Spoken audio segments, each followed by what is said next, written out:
भानु प्रताप सिंह भी मेरे साथ जुड़ गए हैं, उत्तर प्रदेश के डीजीपी रह चुके हैं।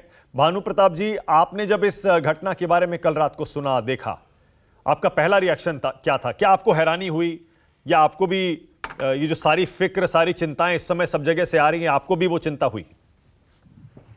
देखिए, एक दुखद घटना है, चुनौतीपूर्ण घटना है और हैरानीपूर्ण घटना निश्चित है। इस प्रकार की कोई भी सनसनीखेज घटना होती है तो किसी भी पुलिस अधिकारी के लिए ये एक चुनौती के रूप में देखा ही जाता है, इसमें कोई दो राय नहीं।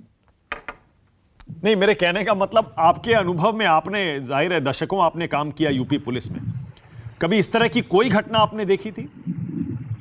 सनसनीखेज घटनाएं होती रहती हैं, केवल इसी प्रदेश में नहीं, अन्य स्तर पर भी होती रहती हैं। अनेक घटनाएं पहले भी हो चुकी हैं।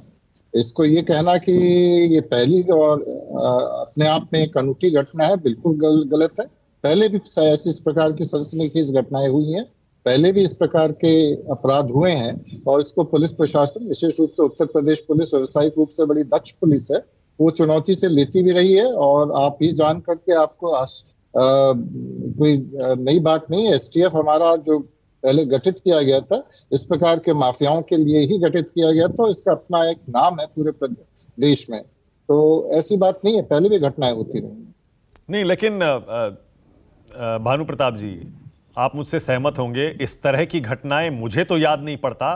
हो सकता है कि और बड़े बड़े अपराध हुए हैं, सनसनीखेज अपराध हुए हैं, लेकिन मीडिया के सामने इतने बड़े अपराधी जो कि कोर्ट के आदेश से पुलिस की कस्टडी में थे, मेडिकल चेकअप के लिए ले जाए जा रहे थे, कैमरे के सामने ऐसी हत्या कहां हुई है? देखिए, ऐसा है कि पहले मुख्यमंत्री स्तर के भी लोगों की हत्याएं हो चुकी हैं, जब सार्वजनिक कार्यक्रम में वो लोग रहे हैं और पूरे सुरक्षा के घेरे में भी रहे हैं। प्रधानमंत्री स्तर के भी व्यक्तियों की हत्या हो चुकी, जब वो विशेष रूप से सुरक्षा के घेरे में रहे हैं। और इस प्रकार, तो आप ये कहना कि इस प्रकार की घटना पहले नहीं हुई है, हो चुकी है। और ये इसमें एक सुनियोजित रूप से की जाती है, इसमें एक सरप्राइज फैक्टर रहता है। सुरक्षा व्यवस्था अपनी जगह पे रहती है। क्या पहले एक पूर्व प्रधानमंत्री जो रही है, मृतक हमारी बड़ी, वो तो सुरक्षा के घेरे में थी, उनके साथ ऐसी घटना हुई, गोलियों से उनको छलनी कर दिया गया था। तो आपका ये कहना कि आपके जानकारी में ऐसी घटना पहले नहीं हुई है, मुझे आश्चर्य होता है। पहले ऐसी बहुत घटनाएं हो चुकी हैं जिसमें सुरक्षा, विशेष सुरक्षा के घेरे में लोगों को हत्या की गई। Sir, with all due respect, मुझे भी हैरानी हो रही है कि आपने इतने दशक, इतने साल यूपी पुलिस में बड़े पदों पर काम किया। सर, इंदिरा गांधी की हत्या से आप अतीक अहमद की हत्या की तुलना कर रहे हैं, या राजीव गांधी की हत्या से आप अतीक अहमद की हत्या की तुलना कर रहे हैं? आप मेरे मुंह में शब्द नहीं डाल सकते हैं। मैं ये कह रहा हूं, आप कह रहे हैं पुलिस की कस्टडी में, पुलिस की सुरक्षा के घेरे में। मैंने कभी ये नहीं कहा कि किसी तुलना की है। कृपया अपने शब्दों को वापस लें। मैं ये कह रहा हूं कि पुलिस की सुरक्षा में हत्या हुई है, इसके बारे में, इस प्रकार की घटनाएं हुई। अगर आप मुझसे कहते हैं क्या इस प्रकार के अपराधियों की पहले घटना हुई है, तो एक बात अलग थी। आपने ये कहा कि पुलिस की सुरक्षा में क्या पहले हत्या हुई है, तो उस पर मैंने आपके प्रश्न का उत्तर दिया। मुझे बड़ा कष्ट है कि आपने इसको मेरे शब्दों को घुमाने का प्रयास किया। अच्छा, ठीक है सर, मैं डायरेक्ट पूछता हूं थोड़ा सा। देखिए, क्योंकि हम आपका जो एक्सपीरियंस है उसका लाभ लेना चाहते हैं सर, और हम चाहते हैं कि हमारे दर्शकों को पता चले कि as a retired DGP of Uttar Pradesh, एक सबसे बड़े पद पर आप रहे यूपी में पुलिस के, आपको नहीं लगता कि ये उत्तर प्रदेश पुलिस की एक बहुत बड़ी नाकामी है? मैं जब तक सारे तथ्य सामने नहीं आ जाते हैं, तब तक मैं इस पर कोई टिप्पणी इसलिए नहीं करना चाहूंगा कि देखिए, सुरक्षा का एक बहुत बड़ा आधार होता है सुरक्षा की सिक्योरिटी ऑडिट करना, और उसमें जिसकी आप सुरक्षा करते हैं उसका एक्सेस कंट्रोल, जो पुलिस की भाषा में, सुरक्षा की भाषा में प्रवेश नियंत्रण, बहुत महत्वपूर्ण एस्पेक्ट होता है, बहुत बड़ा वो रहता है। यहाँ जिनकी सुरक्षा के लिए लगाया गया था, उनका प्रवेश नियंत्रण की बात थी। तो आप इस बात पे भी सहमत होंगे कि जो हत्यारे आए थे वो पत्रकार बन करके आए थे, उनके हाथ में कैमरा था, माइक थी। सामान्यतः पत्रकारों की तलाशी एक बड़ा संवेदनशील मुद्दा होता है उसमें। तो इस प्रकार से ये कहना कि एक बहुत बड़ी चूक है, अभी बहुत जल्दबाजी होगी। इसमें कार्रवाई की जा रही है, तात्कालिक कार्रवाई की जा रही है, और फिर इसके बाद तत्काल उन हत्यारों को अभिरक्षा में ले लिया गया। प्रश्न ये भी आप उठा सकते हैं कि क्यों नहीं पुलिस ने फायरिंग की।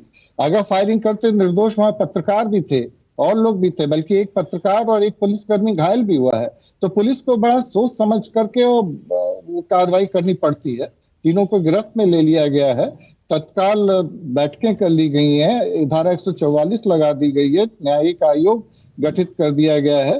प्रश्न जैसा अभी उठाया जा रहा है कि सामाजिक चिंतन में ये देखना पड़ेगा कि इस प्रकार का न्याय को अपने हाथ में लेने का जो ट्रेंड है, इसको कोई सांप्रदायिक रूप देना पूर्णतः गलत होगा, कोई राजनीतिक रूप देना पूर्णतः गलत होगा। क्यों किया गया? क्या ये देखिए, क्राइम कंट्रोल में एक ब्रोकन विंडो थ्योरी भी होती है, बहुत प्रसिद्ध थ्योरी होती है, जिसमें होता है कि अगर कोई छोटा क्राइम होता है उसको उसी समय अगर कंट्रोल कर लिया जाए और सजा दिला दी जाए, बड़ा अपराधी नहीं बनता है। अमेरिका में इसको बहुत सक्सेसफुली कैलिफोर्निया में लागू किया गया था।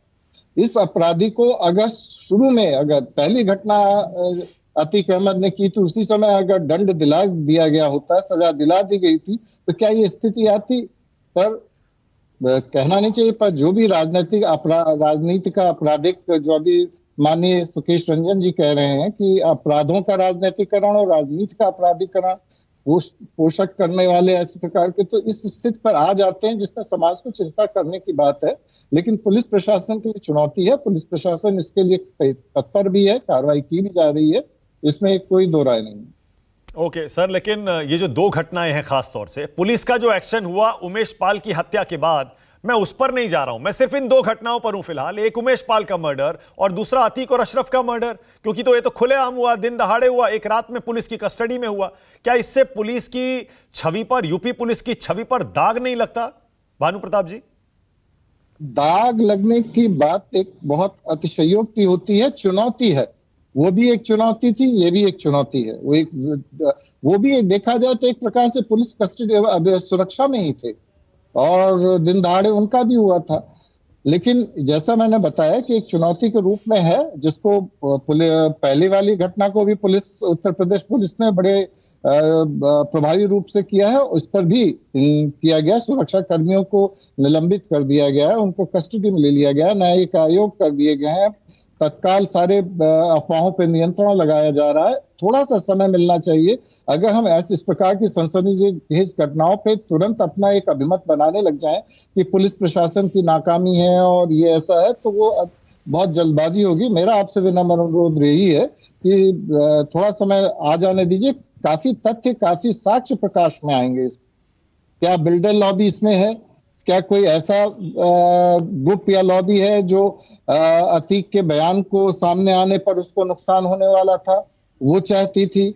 अनेक पहलुओं को देखना पड़ेगा हमको, तो उसके बाद ही किसी एक निष्कर्ष पर आना पड़ेगा। ओके, एक छोटा सा ब्रेक ले रहा हूं, फौरन लौट रहे हैं। हमारी खास कवरेज जारी है, देखते रहिए न्यूज़ 24। नमस्कार, मैं हूं मानक गुप्ता। अगर आपको हमारा ये वीडियो पसंद आया हो तो इसे लाइक और शेयर जरूर करें, और हां, हमें सब्सक्राइब और फॉलो करना ना भूलें, ताकि आप देश और दुनिया की कोई खबर मिस ना करें। तो जुड़े रहिए हमारे साथ और देखते रहिए न्यूज़ 24।